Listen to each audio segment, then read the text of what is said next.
Hello friend, আমি ইয়াসিন আর আপনারা দেখছেন দ্য ওয়ার্ল্ড অফ টেকনোলজি, প্রযুক্তির দুনিয়া। এর আগের ভিডিওতে আমরা আলোচনা করেছিলাম বিদ্যুৎ কিভাবে তৈরি হয়, আর আজকের ভিডিওতে জানব ট্রান্সফর্মার কি, ট্রান্সফর্মার কিভাবে কাজ করে, ট্রান্সফর্মার প্রকারভেদ এবং মেইন পার্টস অফ ট্রান্সফর্মার। চলুন এবার মূল বিষয়গুলি আলোচনা করা যাক। নাম্বার 1, ট্রান্সফর্মার কি? What is a transformer? Transformer হলো একটি স্থির ডিভাইস বা স্ট্যাটিক ডিভাইস। নাম্বার 2, ট্রান্সফর্মার কিভাবে কাজ করে? ট্রান্সফর্মার হচ্ছে একটি ইলেকট্রিক ডিভাইস। এটি সাধারণত ফ্যারাডের ল অনুযায়ী মিউচুয়াল ইন্ডাকশনের উপর ভিত্তি করে কাজ করে। এখন হয়তো আপনারা ভাবছেন যে মিউচুয়াল ইন্ডাকশন কি বা মিউচুয়াল ইন্ডাকশন কাকে বলে।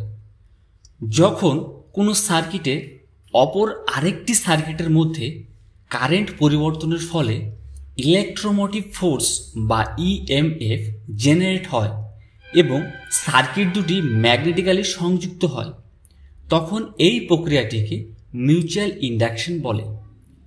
যখন প্রাইমারি কয়েলের মধ্যে সাপ্লাই দেওয়া হয় তখন তার চারপাশে ম্যাগনেটিক ফিল্ড উৎপন্ন হয় যা সেকেন্ডারি কয়েল সংগ্রহ করে।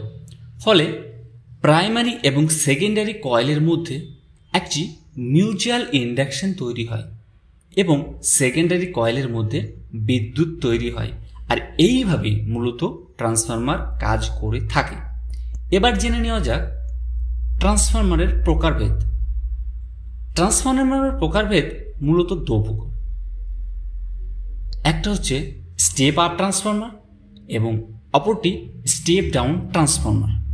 বন্ধুরা, এবার জেনে নেওয়া যাক ট্রান্সফর্মার কী কী পার্টস নিয়ে গঠিত হয়। Number 1, winding. Number 2, core.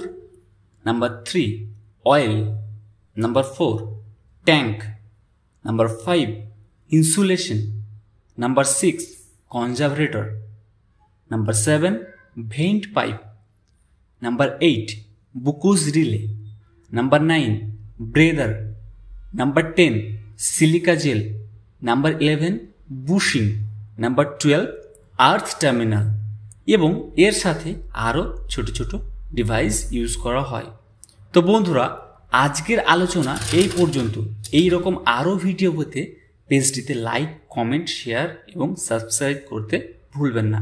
আপনারা সবাই ভালো থাকুন, সুস্থ থাকুন।